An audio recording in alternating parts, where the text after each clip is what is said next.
Aquí saluda Roberto Caballero, Marcos Cittadini de la Radio de las Madres. ¿Cómo va eso? ¿Qué tal? ¿Cómo les va? Un gran gusto saludarlos.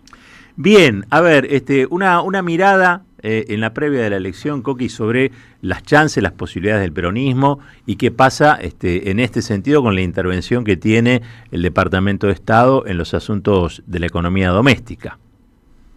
Bueno, no me cabe la menor duda que estamos ante un régimen político en proceso de ebullición y obviamente de deterioro masivo, un agravamiento y agudización de las inconsistencias macro y micro y obviamente un incremento de la impaciencia social.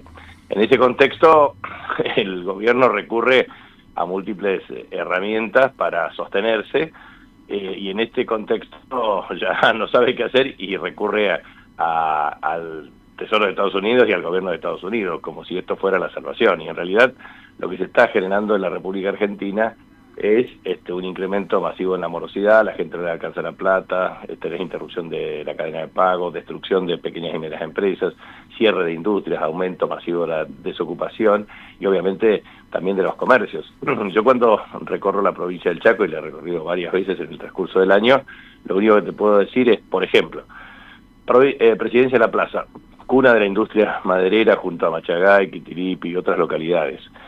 Recordemos que el 46% de la superficie chaqueña es superficie boscosa, en consecuencia tenés 99.963 kilómetros cuadrados y tenés cerca de 20.000 personas que efectivamente en forma directa, indirecta, formal o informal, dependen de la industria forestal, que va desde el tanino hasta la biomasa, pasando por rollo, rollizo, carbón vegetal, digamos así en términos globales.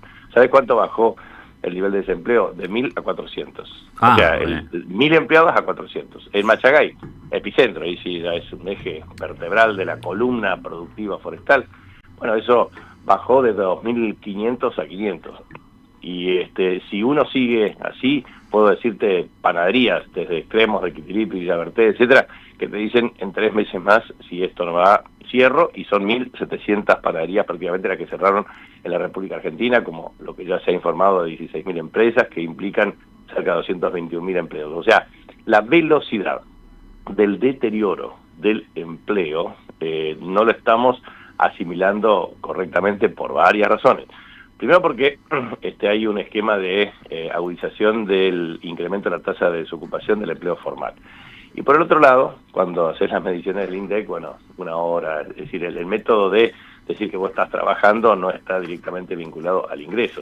Y la verdad es que crece la economía de plataformas en algunos casos que lo sustituyen, o la precarización del empleo con el objetivo de mantener o tratar de sobrevivir cotidiana y cada día. O lo mismo el tema de la crueldad de este gobierno. Yo digo, esto para ponerle contexto de lo que significa un acuerdo con Estados Unidos en este sentido, digamos. La verdad es que es simplemente para agudizar la especulación financiera y destruir la producción. Yo te diría que estos están haciendo un trabajo tan eficaz que están por destruir el capitalismo, porque, claro. Porque lo que están haciendo es una especulación financiera sin límites, pero están destruyendo el tejido social a una velocidad pavorosa. Te doy estos ejemplos, como que ya estaba en Comandancia Frías, allá en el extremo, casi en el límite con Formosa, en el medio del impenetrable. Le sacan pensiones no contributivas a la gente más pobre entre los pobres. 15.000 pensiones no contributivas en el departamento Güemes, que es el corazón del impenetrable chaqueño, y son 26.000 aproximadamente en la provincia del Chaco. Entonces, estás hablando de que hay localidades, pueblos, parajes rurales que tienen, a partir de ingresos de base social que tiene que ver con transferencias sociales directas, una fuente de reasegura para poder tener acceso a la salud, acceso a la alimentación indispensable en forma cotidiana. O sea, realmente lo que estamos asistiendo es ante un gobierno con una enorme crueldad, con una estrategia que tiene que ver con destruir el sistema de protección social de la República Argentina, agudizar las desigualdades sociales a una velocidad inusual y generar definitivamente una destrucción del tejido social y el aparato productivo. Coqui, y esto es muy complicado porque, esto te lo puedo asegurar, sí. Cuando vos tenés un régimen bimonetario y tenés que arbitrar entre tasas de interés en pesos y en dólares, entre presente y futuro, pero también tenés un tejido social absolutamente destruido y tenés que articular entre formal e informal, definitivamente no hay ninguna receta sobre la base de la ortodoxia económica que te vaya a resolver el problema, sino que te lo va a agravar. Una pregunta, porque esta es una elección de medio término, es una elección legislativa. Se trata de sumar fuerzas para, esta es un poco la idea, poner límites a Javier Milei.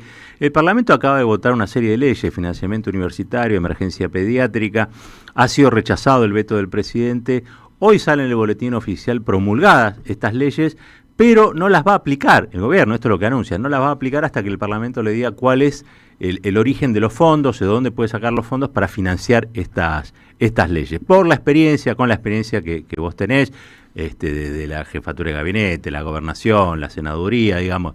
Primero te iba a preguntar si esto es legal. Segundo, si basta entonces con modificar el número, porque cuando se consiguen mayorías parece que el gobierno tampoco escucha, basta con modificar el número legislativo, o hay que añadir algún tipo de movilización popular, salir un poco de la apatía general como para dar vuelta a esta realidad que vivimos. A ver, desde el punto de vista de la legalidad es absolutamente ilegal, porque el proceso de formación y sanción de las leyes puede ser por un diputado o por un conjunto de diputados, por un senador o por un conjunto de senadores, por iniciativa popular cumpliendo los requisitos que la reforma constitucional del 94 establece, y o por el Poder Ejecutivo, que forma parte también del proceso de formación y sanción de las leyes con iniciativas legislativas. Una vez que efectivamente ingresa el proyecto legislativo a cualquiera de las cámaras, depende de su base de origen, o sea, por ejemplo, el presupuesto de la Cámara de Origen es, o reforma tributaria es la Cámara de Diputados de la Nación, o coparticipación es la Cámara de Origen, la Cámara de Senadores. En ese contexto, claramente pasa al tratamiento en sus respectivas comisiones de referencia con los dictámenes pertinentes para que se habilite en el Pleno de la Cámara. Una vez que efectivamente existe sanción de la ley por parte del Congreso de la Nación Argentina, definitivamente el Poder Ejecutivo puede tener un proceso de promulgación de manera tácita o expresa. Tácita con el mero transcurso de los días. Expresa con la firma del decreto de promulgación por parte del Presidente de la Nación en virtud del artículo 99, inciso 2 de la Constitución. En virtud de lo cual, si efectivamente existe veto, que puede ser parcial o total, una observación parcial significa que se observa una parte del contenido legal y el resto está vigente, y la parte observada efectivamente nuevamente tiene que ser la insistencia por parte del Congreso. En el caso de que el veto sea total, efectivamente tiene que establecerse el mecanismo de insistencia por parte del Congreso. Cuando la insistencia se da, la ley es ley y en consecuencia es el Poder Ejecutivo el que tiene que reasignar partidas y no el Congreso de la Nación. Por lo tanto, la maniobra del Poder Ejecutivo es dilatoria, ilegal y absolutamente informal. De manera tal de que eso queda claro y es cierto e indubitable. Ahora, también es cierto que es necesario propiciar una instancia de carácter legal y tiene que llegar y articularse una jurisprudencia de la Corte y en virtud de su control de constitucionalidad determinar claramente este tipo de maniobras y penalizarla severamente al Poder Ejecutivo. Claro. Porque la verdad es que no hay duda de que cuando tenés insistencia en el Congreso, la ley debe aplicarse. Ahora, también te digo lo siguiente, estos muchachos le dieron casi 0,4% de reducción en materia de impuestos a los bienes personales no incorporados al proceso económico, le dieron cerca de 1.800 millones de dólares a las cerealeras, que no le llegó nada a un productor, y a su vez capturaron el tercio respecto a la acumulación de reservas de una manera discrecional por 3 días, por instrucciones del país del norte, y nadie dice nada. No, la verdad es que, y eso va a obligarlo al gobierno, de acuerdo a su ortodoxia, a 10 billones de pesos de ajuste, 1,5 del PIB en el bimestre de noviembre-diciembre, entonces, claro, o octubre, noviembre-diciembre. Yo lo que te digo es, verdaderamente, lo que hace el gobierno es desastroso. Por eso me parece que lo que se juega el 26 de octubre son 2 cuestiones. Primero, el tema del bloqueo a la mayoría calificada en el Senado de la Nación. Esto es muy importante por varias razones. Yo te digo por 3 razones. Primero, si ellos tienen 48 votos de los 72, o sea, mayoría calificada, pueden designar los jueces de la Corte Suprema de Justicia. Entonces, si tienen mayoría en el Congreso y mayoría en el Senado, te amplían la Corte de 3 a 9 miembros, te designan 6, o sea, por ejemplo, el perfil más o menos del Gordo Dan como como miembro de la Corte, esto como exagerado, pero seguramente tendrán calificados miembros de empresas multinacionales y grupos económicos nacionales que impondrán sus jueces. Entonces, vas a tener mayoría calificada en la Corte Suprema de Justicia, pueden designar el Procurador General, Ministerio Público Fiscal, artículo 120, artículo 86, Defensor del Pueblo, y en consecuencia, efectivamente, manipular la agenda con un esquema muy claro. Primero, si vas a ir a un esquema de privatización, pueden convalidar un proceso absolutamente fraudulento. Yo estimo que 41 empresas públicas en la República Argentina tienen un valor patrimonial de 60.000 millones de dólares.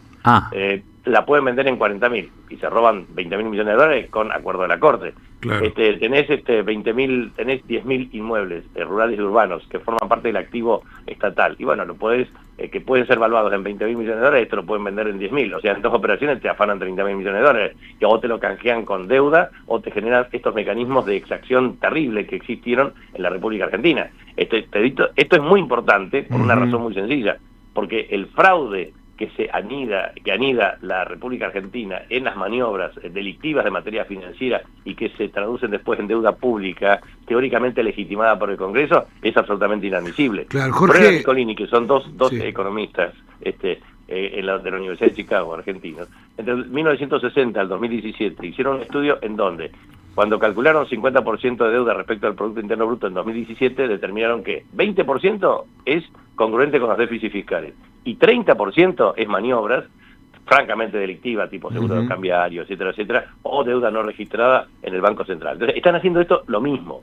Y te digo más por esta secuencia que te decía. Bueno, lo mismo puede ser plantear el esquema de apertura de importaciones, o lo pueden convalidar una reforma laboral absolutamente regresiva, o lo mismo un régimen de capitalización. O sea, esto vienen por todo. Entonces, cuando uno tiene que plantearse el grado de desafíos que nosotros tenemos para esta elección del 26 de octubre y la fortaleza que hay que tener con figuras políticas y obviamente con una agenda política fuerte para oponerse a estos personajes, porque te podrás imaginar que si Trump no ahorra no solamente epítetos, sino tanques o armamento de guerra para invadir a Venezuela, lo puede hacer con su prepotencia alevosa, pretender generar mecanismos de coerción para intentar coadyuvar a este tipo de cosas. ¿Qué va a pasar cuando las condicionalidades de Estados Unidos sean efectivamente duras respecto al tema del voto en el Congreso? ¿Van a ver todos los valientes que se necesitan para oponerse? Pregunta. Claro, bueno, el tema de Provincias Unidas, ¿no? Que parece que Barry Bennett los viene convenciendo de no ser tan duros. No, claro, pero a ver, este es el gran debate en la República Argentina. Y digo, yo no estoy en la discusión, me parece que la Argentina tiene que dar todas las discusiones en materia de tamaño, optimalidad del Estado, capacidades estatales, estatalidad, etcétera, etcétera, eficiencia, eficacia, acceso a derechos, calidad de derechos. O sea, yo creo que hay que dar un debate de nuestro enfoque, lo mismo que respecto al tema del rol de las empresas, porque algunas efectivamente carecen de la eficacia necesaria para una política de Estado muy activa. Pero bueno, todo eso puede formar parte de una discusión o un esquema de regulación en el sentido de cómo regular y qué regular y en qué condiciones regular. Porque si esto viene producto de un esquema de delegación de facultades y el Poder Ejecutivo hace lo que se les canta y cambia las normas cuando se les canta, la verdad que genera un perjuicio enorme. Por ejemplo, aquí en Chaco, nosotros habíamos sacado, cuando yo era senador, la ley 26.060 de Fondos de Fomento y Producción Algodonera, que fue modificada por sucesivas leyes. Pero la verdad que era un fondo para mejorar la tecnología, incrementar la producción, etcétera, etcétera, porque es una provincia con liderazgo histórico en 100 años de algodón. Bueno, ¿qué pasó ahora? Pasó que Sturzenegger y Milei, lo derogaron en el uso de la facultad delegada del artículo 76. ¿Qué pasó? Nadie, el gobernador acá, que es un aliado y más bien que aliado es un lacayo del presidente, no dijo nada. Entonces, ¿y qué pasa con eso? Bueno, no tenés tecnología. Y la siembra de superficie sembrada, la superficie sembrada de algodón, quizás tenga el registro histórico más bajo en más de 100 años en Chaco. Entonces, lo que te quiero decir, lo mismo pasa con el fomento de la producción caprina, ovina, etcétera, que se han derogado explícitamente, y esas son estrategias que tienen que ver con cadenas de valor que involucran a múltiples empleos con distintas características en las economías regionales. Están destruyendo.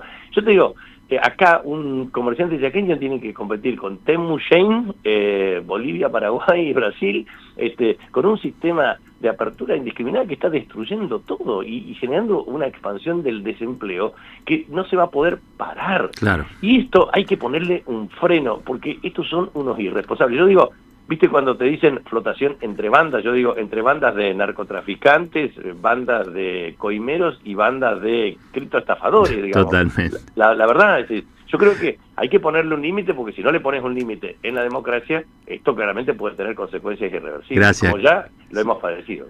Gracias, Coqui, por este ratito. Gracias por darnos tu perspectiva. Abrazo grande. Gracias, igualmente. El Coqui Jorge Capitanich, ex gobernador, ex senador, candidato ahora a senador nuevamente por el peronismo.